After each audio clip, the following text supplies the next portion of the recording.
ជំរាបសួរក៏ដូចជាសួស្តីបងប្អូនអ្នកស្ដាប់រឿងរបស់ admin លឹមជួបខ្ញុំទាំងអស់គ្នាវិលមកជួបគ្នាជាមួយនឹង admin ម្ដងទៀតហើយជាមួយនឹងរឿងថ្មីដែលមានចំណងជើងថាបបងស្អប់អូនជាដំបូង admin សូមណែនាំឈ្មោះតួអង្គរបស់យើងឲ្យអ្នកទាំងអស់គ្នាស្ដាប់សិនតួថប់មានឈ្មោះថាអឺឡាងចំណែកឯតួបេតថំមានឈ្មោះថាស៊ីអ៊ីងបើចង់ដឹងសាច់រឿងទៅជាយ៉ាងណាចូលរួមស្ដាប់ទាំងអស់គ្នាណាក្រុងជាងណានដោយសារតែឡើងកាន់តំណែងជាចៅហ្វាយក្រុងថ្មីព្រឹកនេះអឺឡាងបានចុះមកត្រួតពិនិត្យនៅក្រុងជាងណានដោយផ្ទាល់ហើយតួបេតថំរបស់យើងក៏បានដើរផ្សារនៅថ្ងៃនេះដែរនេះជាគ្រាផ្ដាមដែលធ្វើឲ្យតួអង្គទាំងពីរបានជួបគ្នាហើយចៅហ្វាយក្រុងរបស់យើងឃើញគេភ្លាមស្រឡាញ់គេផ្លែតមនុស្សពេញទាំងក្រុងចាប់អារម្មណ៍ចំពោះតែស៊ីអ៊ីងម្នាក់គត់គេលួចញញឹមម្នាក់ឯងនៅលើរទេះសេះគេមិនចង់ដកភ្នែកពីស៊ីអ៊ីងសោះមនុស្សអីក៏ស្អាតយ៉ាងនេះសម្រស់ដូចជាទេវបុត្រធ្លាក់ចុះពីលើមេឃគេតាមមើលរហូតដល់ស៊ីអ៊ីងបែរមករកទៅលឹបខ្លួនចូលទៅក្នុងរទេះសេះវិញ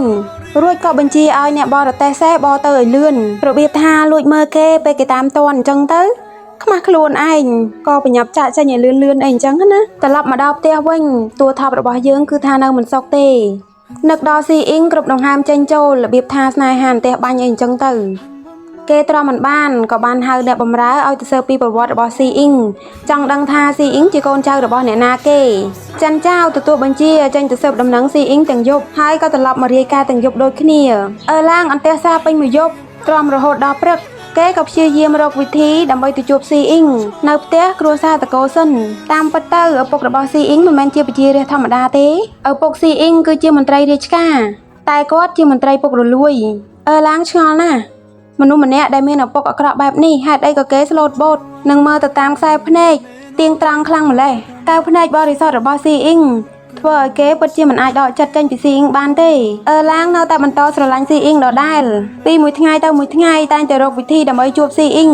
នៅពេលដែលថ្ងៃរះគេតែងបង្ហាញខ្លួនដូចជាព្រះអាទិត្យដែលដើរតាមស៊ីអ៊ីងគ្រប់ទីកន្លែងពួកគេជួបគ្នាមិនមែនជារឿងដែលចៃដន្យនោះទេប៉ុន្តែជាការព្យាយាមរបស់អឺឡាងតែងតែព្យាយាមធ្វើខ្លួនដើម្បីឲ្យស៊ីអ៊ីងចាប់អារម្មណ៍ពេលវេលាកាន់តែយូរទៅទីបំផុតក៏យកបានចិត្តស៊ីអ៊ីង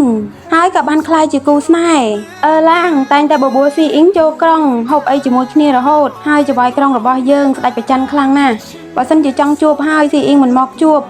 គេនឹងខឹងដាច់ក្បាលដាច់កតុយពេលចេញពីផ្ទះប្រាប់ឪពុកម្ដាយថាមកអង្កេតមើលក្រុងប៉ុន្តែជាក់ស្ដែងគឺអង្កេតមើលស៊ីអ៊ីងតែម្នាក់គត់អូមែនហើយអេដមីនភ្លេចប្រាប់ឪពុករបស់អឺឡាងក៏បានធ្វើការនៅក្នុងជួររាជការដែរប៉ុន្តែឪពុករបស់អឺឡាងជាមួយនឹងឪពុកស៊ីអ៊ីងពួកគាត់ប្រឆាំងគ្នាព្រោះម្នាក់ជាមន្ត្រីល្អរីឯម្នាក់ទៀតជាមន្ត្រីអាក្រក់មួយឆ្នាំក្រោយមកចំនួនរបស់ឪពុកអ្នកទាំងពីរក៏បានសាយភាយកាន់តែខ្លាំង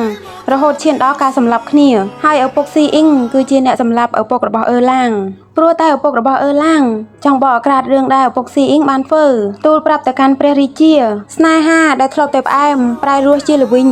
ព្រោះតែការស្លាប់របស់ឪពុកបានធ្វើឲ្យអឺឡាងប្រែក្លាយទៅជាមនុស្សម្នាក់ទៀតគេព្យាយាមធ្វើមិនដឹងមិនលឺនៅរឿងពីក្រោយការស្លាប់របស់ឪពុកហើយដណ្ដឹងស៊ីអ៊ីងយកមករៀបការធ្វើប្រពន្ធទៀតដែលយល់ថាអឺឡាងមិនដឹងអីឪពុកស៊ីអ៊ីងក៏ព្រមលើកស៊ីអ៊ីងឲ្យតែអឺឡាងណាមួយពេលនោះអឺឡាងក៏សម្ដែងសមដែរគេបានចូលដៃចូលជើងសម្ដែងធ្វើជាមនុស្សអាក្រក់ជាមួយនឹងឪពុករបស់ស៊ីអ៊ីងហើយរឿងនេះគឺមានតែស៊ីអ៊ីងម្នាក់គត់ដែលដឹងថាអឺឡាងកំពុងតែគិតអីស៊ីអ៊ីងតែងតែព្យាយាមអង្វរសង្ឃឹមថាដៃបងនឹងមិនប្រឡាក់ឈាមសង្ឃឹមថាបងនឹងមិនសម្លាប់ឪពុកអូនមិនចង់ឲ្យបងមានបាបដូចជាឪពុកអូននោះទេប៉ុន្តែអេដមីនចង់ប្រាប់ថាសម្ដីរបស់ស៊ីអ៊ីងលែងមានប្រសិទ្ធភាពហើយអេដមីនសូមឆ្លេះតែប៉ុណ្្នឹងសិនបើសិនជាមានការគាំទ្រអេដមីននឹងតបភាឲ្យទៀតបាយបាយ